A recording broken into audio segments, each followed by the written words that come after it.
Hello guys, कैसे हो आप सभी। आशा करती हूँ कि आप सब ठीक होंगे। मैं भी ठीक हूँ।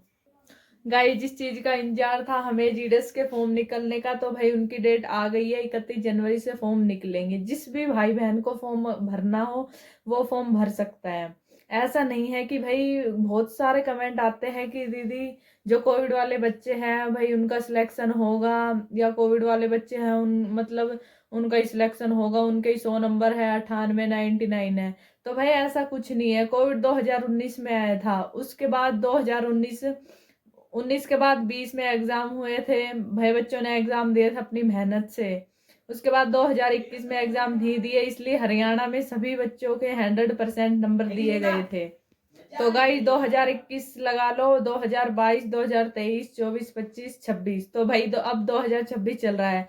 हर साल जीडीएस की वैकेंसी निकलती है 2 बार। 2025 से वैकेंसी एक बार निकलनी शुरू हो गई है। तो भाई जिसके भी 70 80 90 100% है वो अपना फॉर्म भरना। ऐसा नहीं है कि भाई, हाँ ऐसा नहीं है कि जिसके 100 नंबर नहीं है उसका नंबर नहीं आएगा।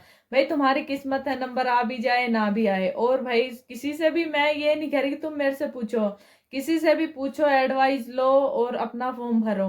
भाई फॉर्म भरने में कुछ नहीं जा रहा, कुछ नहीं जा रहा। 100 रुपए आम बात है, हम वैसे भी बाहर जाते हैं तो खर्च देते हैं। 100 रुपए कोई बड़ी मामलत नहीं है।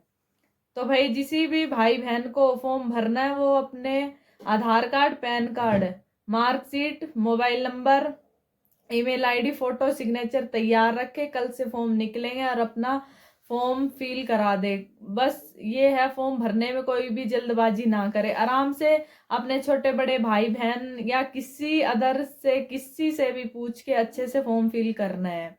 ऐसा नहीं है कि भाई कहीं भी कोई भी स्टेट है उसमें अगर 10 पोस्ट है, 10 पोस्ट है, ओबीसी की 4 पोस्ट है, तो तुम उसी में अप्लाई कर रहे हो। भाई ऐसा कुछ, ऐसा मत करना।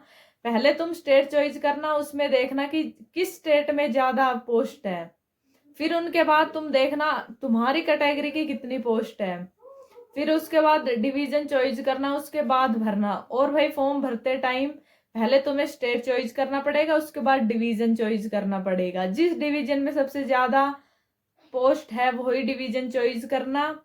उसके बाद जिस भी डिवीजन में तुम्हारी कैटेगरी की पोस्ट ज्यादा है वो डिवीजन चॉइस करना। उसके बाद फॉर्म भरने के लिए भाई जैसे डिवीजन में अगर 10 पोस्ट है तो आपको 10 की 10 पोस्ट फिल करनी है, जो तुम्हारे ओबीसी है या जनरल की। जो ओबीसी वाले वो जनरल की सीट फिलअप कर सकते हैं। तो भाई ऐसे करना, एक भी प्रीफ्रेंस मत छोड़ना तुम्हारी कैटेगरी की। ऐसा नहीं है कि तुम ओबीसी में आ रहे हो और SC ST की पोस्ट है वो तुमने फिलअप कर दी। भाई ऐसा मत करना। जो ओबीसी वाले वो जनरल की पोस्ट फिल कर सकता है। इसलिए भाई अपने ध्यान से फॉर्म भरना, कोई जल्दबाजी ना करना, मत करना कि भाई तुम्हें कि बहुत ही जल्दी है, फॉर्म 31 से निकलेंगे तो 31 की रात को बैठे हैं फॉर्म भर दिया। ऐसा कुछ नहीं है भाई। 14 फरवरी को लास्ट डेट है। तो भाई तुम अपने ध्यान से फॉर्म भरना। और अगर गाइज आपको फॉर्म से रिलेटिव कुछ भी अगर पूछना हो या कुछ डाउट हो तो भाई आप कमेंट कर देना, मैं आपका रिप्लाई दे दूंगा। ऐसा नहीं है कि आप कमेंट कर रहे हो मैं रिप्लाई नहीं दूंगी। मैं इंस्टा पे भी मैंने वीडियो बनाई है तो उसमें ज्यादातर मतलब 80 90% मैं रिप्लाई कर देती हूँ। 1 2% होता है कि मैं रिप्लाई नहीं कर पाती ज्यादा कमेंट होने के कारण। इसलिए भाई आपको अगर कुछ पूछना हो तो पूछ सकते हो। और भाई अगर मेरी वीडियो अच्छी लगे तो एक थोड़ा सा लाइक सब्सक्राइब कर देना।